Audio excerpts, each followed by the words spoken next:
welcome back. I'll be honest with you, I wasn't going to make this video today for a couple of reasons. One, I've had an operation on my tongue, which is why I'm talking like this, and yes, that is as horrible and as painful as it sounds. It was last week and it's still twice the size it should be, my tongue that is.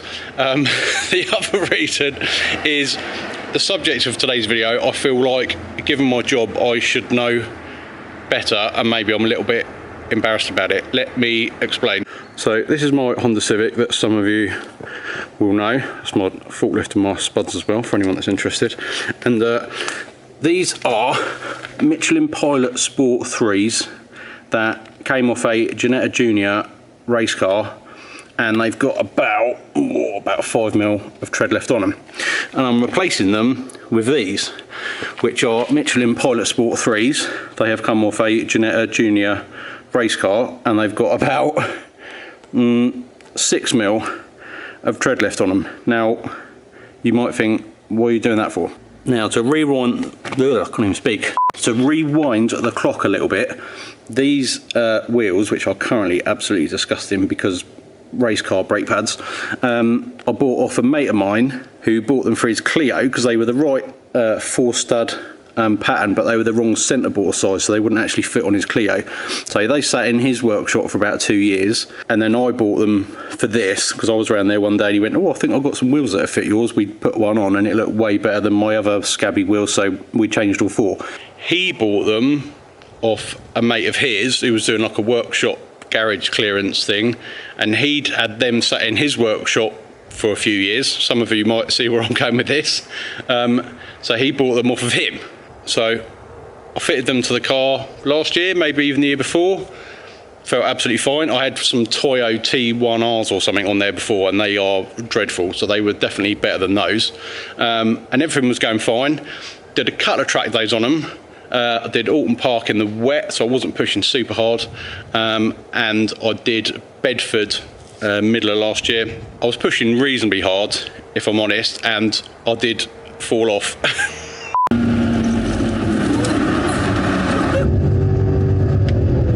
Twice.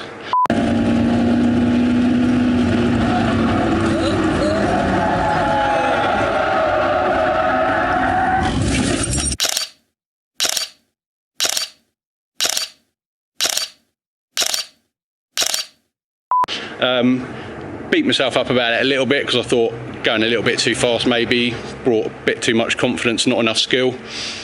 A couple of guys on the group chat a couple of days later were talking about changing their tyres because they're about 2 or 3 years old, and I thought, never really thought about how old my tyres are. Let's go and have a look. And that's when I discovered this. So usually next to the size of your tyre is this 4-digit code. Now the second 2 letters are the year of manufacture, and the first 2 letters, numbers, are the week that in that year that it was manufactured. So this is the 49th week of 2013, which makes them 9 years old. Oh dear. Now, you'll be pleased to hear, excuse the state of my car, I was driving it around in the rain yesterday, doing a few skids if I'm honest. These tyres are 2021 and week 15, so they're obviously only like middle of last year, not middle of last year, beginning of last year. So yeah, they should be a fair bit better. They have got a little bit of marbling on them because race car, but I only pay £100 for 4 tyres, so I'll be honest, even stone cold, yeah, actually that's a lie, I've driven up here on these and they have actually got a tiny little bit of heat in them. These, you can feel that they're like slippery, and these are actually grippy. Oh, I can feel that already. Right, let's go and get them fitted.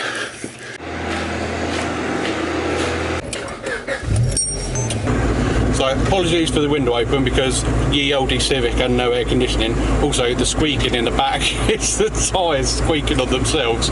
Anyway, like I say, I wasn't going to make this video, but if it stops somebody else doing what I've done and potentially having an accident on old tyres, then it's worth doing.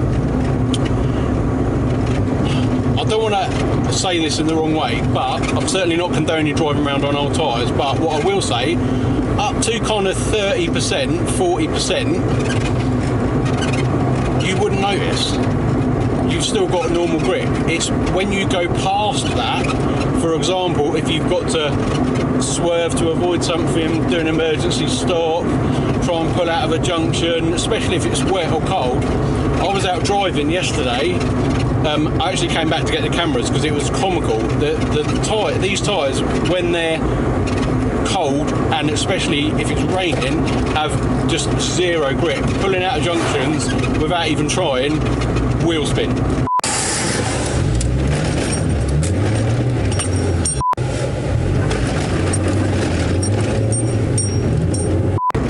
Pulling out of junctions when you are trying, even more wheel spin.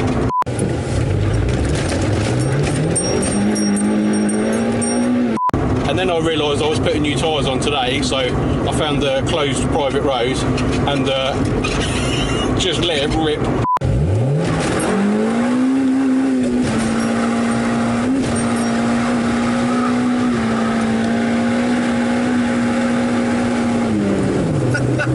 Oh, wow. I think most manufacturers recommend 4 years, 5 years to change your tyres. I know, talking of old tyres, I know one of the main factors of Paul Walker, bless him, who's not with us anymore, he crashed on 9-year-old tyres. He wasn't driving, but he crashed on 9-year-old tyres in that Carrera GT. And I think Paul say, yeah, 4 years you should change the tyres, especially on something as fast and as premium as that. And it's also worth thinking about checking your tyres if you've got something that is like a weekend car, a toy car, a track car, something like that, and you don't use it that much. It's worth bearing in mind that your tyres will effectively time out before they wear out. So if you've got a car that you maybe don't use that much, or you've bought a second-hand supercar that's maybe a bit of a garage queen or whatever, it could be sat in the garage with the tyres like 10 years old, 15 years old. So yeah, and then you could go out for a blast on a weekend and come a cropper. I don't want to speak that out, but yeah, you could yeah, got to be aware. Now I've had another closer look at these tyres. On the shoulder, they are just starting to crack a little bit, so dare I say, if I did a track day or something like that on them, you might get a blowout, which on track is obviously definitely not what you want. Going back to the Bedford track day, I was thinking about it when it happens. Normally, especially Michelin tyres are really good at still hanging on after they've let go, if that makes sense. So they will start to slide, but they will still grip, kind of like a warning that you've gone like over the edge, but they're still hanging on for you. And both times when I fell off at Bedford, literally as soon as the back stepped out, I was on the lock stops, and I was suddenly like, whoa, I wasn't expecting that. Which then, once I looked at the age of the tyres, then made sense, because normally Michelin's are really good at hanging on to the bitter end, but these just I was gone. Just putting up at my buddies at ACC Tyres, get these tyres fitted, and then I'll report back in a couple of days, see how much better they are. Hello mate! Busy?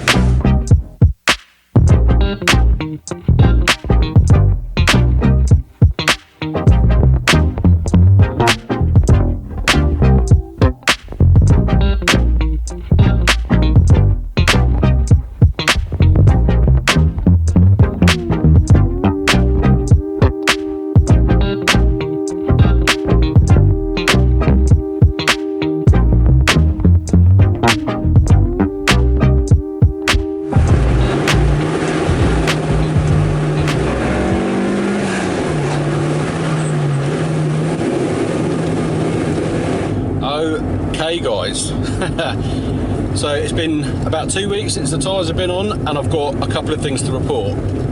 First of all, and most importantly, the swelling in my tongue has gone right down, so much to my missus' annoyance, talking is back up to full speed, and also annoyingly I couldn't eat properly for about a week and didn't lose any weight, so that was really annoying. Second thing to report, the tyres have absolutely transformed this car. I knew there was going to be a difference. I'm not stupid. I've been driving around on 9-year-old tyres. However, it's night and day. I'll go back on a couple of things I said. So I said originally that driving up to about kind of 40% or 4/10 or whatever I said, you wouldn't notice any difference. Lies. Within about a mile, I could immediately tell I had more steering feel. I could also immediately tell there was less tyre noise, which was not something I was expecting. Don't ask me why, but definitely less tyre noise. Something else that felt a bit weird, pulling out of a junction, unless you're a driving instructor or an ADI or whatever, you let the steering wheel, maybe my tongue hasn't prepared itself, you let the steering wheel rotate through your hands, so that it self-straightens. It does that quicker, I guess because there's more grip.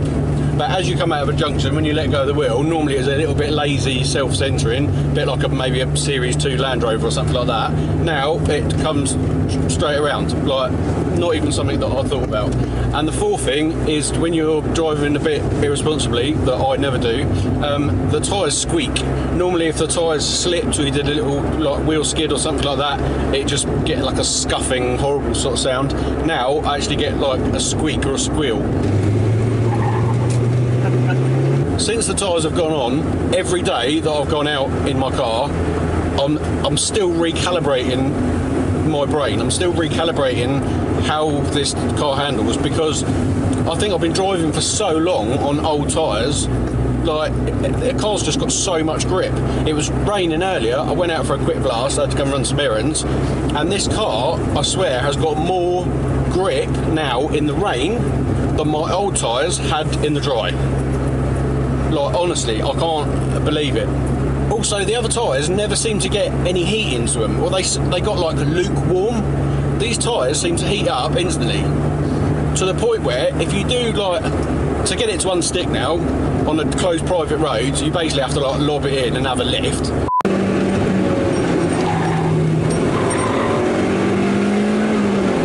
You can probably do that maybe once or twice, and then the back's got some heat in, and then the back doesn't want to come around anymore.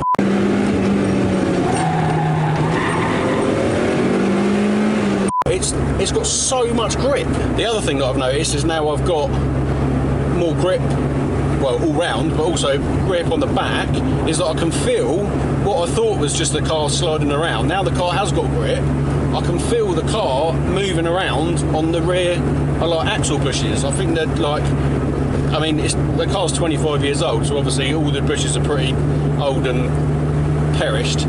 So, but I can now actually feel the rear moving around on the rear axle bushes. So maybe at some point going to get some poly bushes in there or something like that. Bottom line is, I can't wait for my next track day. I'm absolutely buzzing. Definitely going to get that booked up ASAP. Basically, to cut a long story short, driving with the old tyres on felt like they were at about 80 psi. Like if you were potting around, you felt a bit like unconnected from the road, and if you started to push on, you had no grip. This now feels like I've got 30 psi in the tyres. Like it grips, they're just brilliant, and I just can't believe how quickly they heat up. Like the old tyres never got any heat in, so you just had no grip all the time.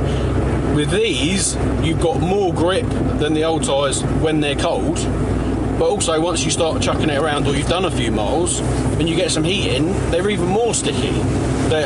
Honestly, I can't. So basically, in conclusion, don't be a cheapskate, don't drive around on really old tyres. Also, go and have a look at your tyres, because unknowingly you might not be being a cheapskate but think, well, my tyres have got tread on, and then they're fine, but actually they're really old and you haven't got any grip.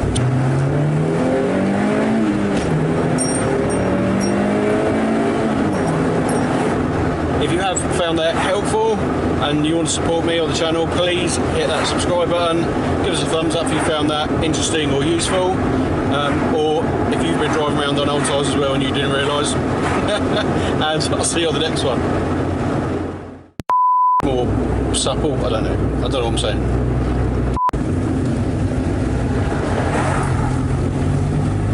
Have a bit of road, mate.